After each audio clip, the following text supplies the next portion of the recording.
அதாவது tailoring machine வச்சுக்கக்கூடாது அப்படின்னு சொல்லப்பட்ட அந்த பதிவை வந்து நானே பார்த்தேன்.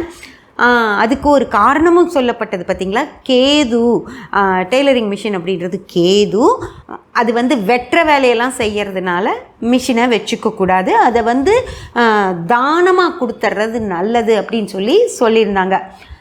நிறைய சகோதரிகள் அதுவும் போட்டிருந்தாங்க, நாங்கள் வந்து மிஷினை கொடுத்துட்டோம்மா, சொன்னது கேட்டு மிஷின் கொடுத்துட்டோம், இன்றைக்கி வந்து எனக்கு அது ஒன்றுமே ஒரு கையில் வந்து வேலை பணமே இல்லாத மாதிரி இருக்குது, அது கொடுத்ததுக்கப்புறம் எனக்கு ஏதோ ஒரு சின்னதாவது எனக்கு அது பணம் கொடுத்துட்டு இருந்துச்சு, இப்போ அதுவும் இல்லைம்மா அப்படின்னு சொல்லி அப்புறம் இன்னொருத்தங்கள நான் திட்டுனேன், ஏம்மா நீ இப்படி பண்ணலாமா அப்படின்னு.